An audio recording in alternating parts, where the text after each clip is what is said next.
So I wanted to take a few minutes in this video to discuss World War III and how at this point in the game's life cycle, I'm starting to get a little concerned. All of the things I've praised the game for in the past still stand. The gunplay feels mostly really good, I love the art direction and visual style of the game, and I really enjoy the blend of tactical and arcade gameplay. I also still have to give the developers a lot of credit for their communication. They're really active over on Twitter and seem genuinely passionate about making the best game they can. That's where some of my concern begins.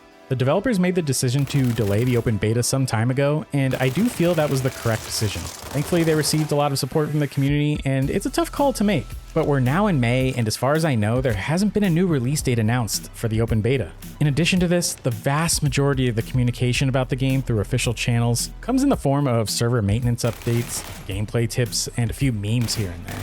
In a lot of ways, this game is beginning to remind me of Halo Infinite. Halo launched its beta to mass acclaim from FPS fans for its exceptional gameplay and excellent visuals.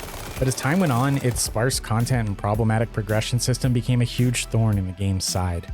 So far, it's looking like World War III is following in those same footsteps. The game got off to a roaring start when the closed beta launched last year, but since then we haven't gotten much of anything to keep us interested. As much as I love the game, I've really dialed back my own time with it. I just really don't think there's much to play for right now, and every game starts to play out the same with the limited modes and maps. I don't expect a massive content drop all at once, and I certainly don't want the devs rushing out anything before it's ready. But I think the player base could do with a little more transparency and communication regarding the launch of the open beta, as well as the potential content that may be on the horizon. Even if it's just concept art or a number of maps they plan to launch, how many new guns, I think the player base really needs something to hold on to. It's really no secret that this game could use an infusion of maps and especially game modes.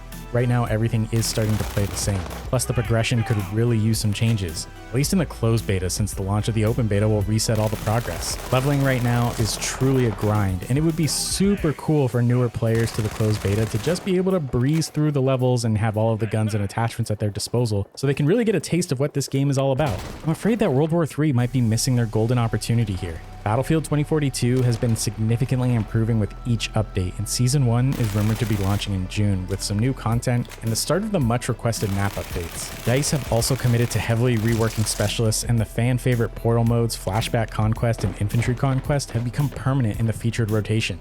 All of the disappointment around Battlefield 2042 funneled a lot of players over to World War III, but as DICE improves that game, you might see some of those players come back to Battlefield. World War III isn't careful, DICE may eventually turn things around with 2042 enough to start winning players back. It's not long until Modern Warfare 2 releases, with rumors also pointing to an earlier release date for that title. If it's anything like Modern Warfare 2019, it will probably also have a combined arms mode that could rival both Battlefield and World War III, if not overtake them entirely.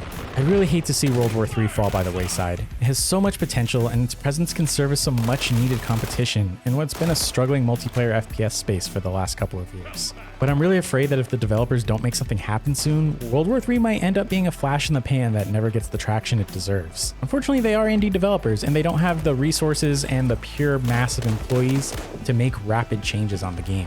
And hopefully that doesn't serve to be their downfall when competing against DICE and Infinity Ward and all of the other developers under Activision's umbrella. But even compared to other smaller titles on the market like Hunt Showdown, Insurgency Sandstorm, and Tarkov, World War III is starting to struggle more and more as time passes. Those are my thoughts on the current state of the game, and I want to hear from all of you. For those playing World War III, are you getting bored of it? Are you looking forward to Modern Warfare 2 or Season 1 of Battlefield 2042? Let me know in the comments below. I'd love to have a conversation. If you enjoyed the video, feel free to drop a like. If you didn't, leave a dislike so I know you need to change something.